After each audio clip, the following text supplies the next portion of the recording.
and I just had one of those flu viruses that sort of grab you very quickly, you know. And I just went to bed early in the afternoon. I said to the children, I said, "Tell Daddy, you know, dinner's in the oven. I've gone to bed." Got halfway down the hall, knew I was going to faint. I'm not a fainting person at all, really, but I knew I was going to faint. Called out my husband's name. He got to the bedroom door just too late to break my fall.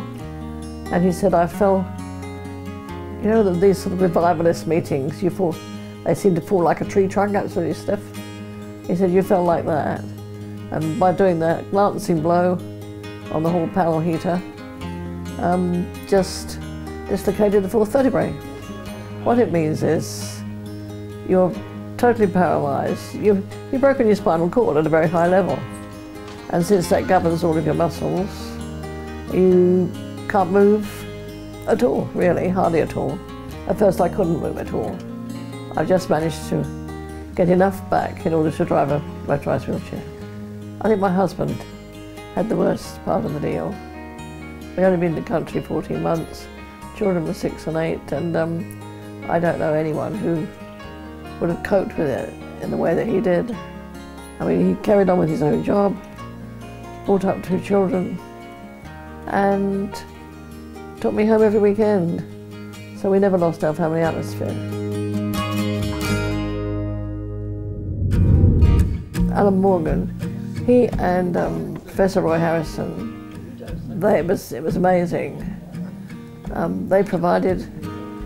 The club provided volunteer drivers for things like when I wanted to go to a school function, like in the daytime when my husband couldn't drive, sports days, anything like that, and also to go shopping for their school uniform and things like that. So that was the first thing that Rotary did, really. And then from that, I just went to Crockford's one evening on an invitation from someone. Afterwards she said, oh, you've got to join the bridge club. I said, I can't. I need someone to put my cards on the table. I need someone to drive me there.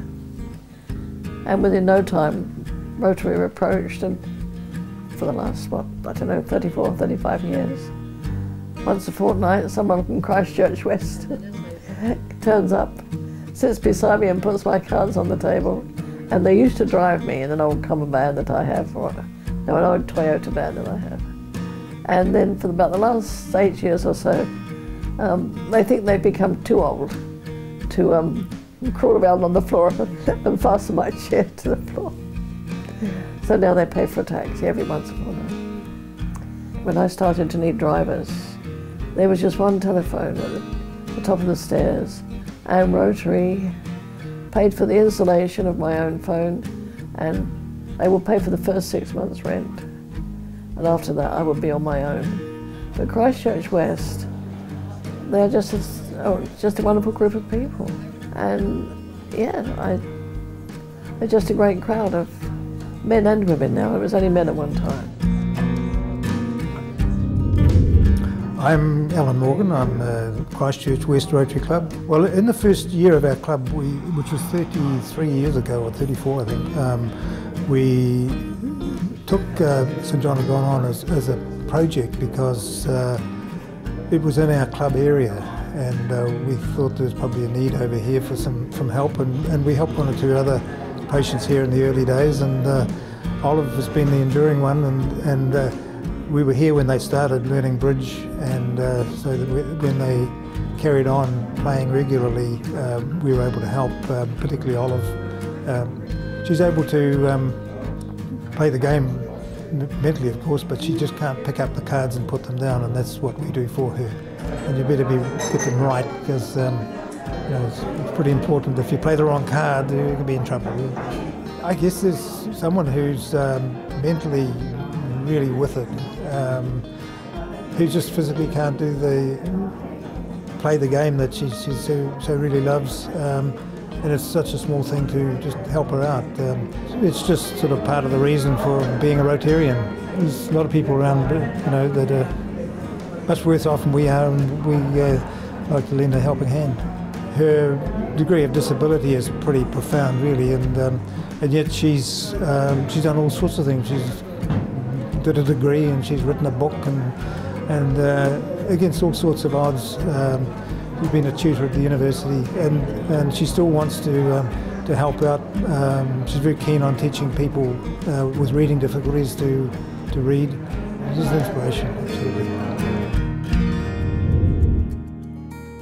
The Cancer Society's been around for about 77, 78 years. We're a not-for-profit organisation. We rely solely on the community's generosity in allowing us to deliver the free services that we offer. So we're very, very dependent on our own fundraising, grants and assistance from service groups. Rotary's been very, very generous to the Cancer Society in a multitude of ways, from small grants and donations in kind, through to volunteer support when we've done fundraising out in the community. Rotary have often put their hand up to help us with finding those volunteers, so Rotarians come out on the street to help us do these tasks. And thirdly, through really generously big donations for special projects. Things like our daffodil wagon that drives around the streets of Christchurch as we speak, through to the tissue bank, a research facility at Christchurch Hospital. They've helped us fund that project. We applied to the Sunrise Rotary Club's Charitable Trust for assistance, and we didn't know how generous they could be, so provided them with a list of our wish list, really. And that ranged from small items right through to our ultimate wish list, which was a transit van in our long-term plans. A few days later, I received this wonderful phone call from Sunrise Rotary to say that they wanted to buy the van for us. It's pretty hard to describe being a recipient of that sort of generosity. It made us get a move on because we had to hurry up and put these plans into place and, okay, how are we going to do this? So we managed to get the van quite quickly. They've also given us, items for our kitchens and things like that, again, to make the patients stay with us more like being at home. It means that the Cancer Society can continue to offer its free services to all people with cancer. We couldn't do that unless service clubs like Rotary supported us. Well, I have to declare an interest here. I'm a Rotarian myself, and part of the reason that I'm a Rotarian is because I know the good work they do and feel that I also have to put something back into the community. So it works both ways.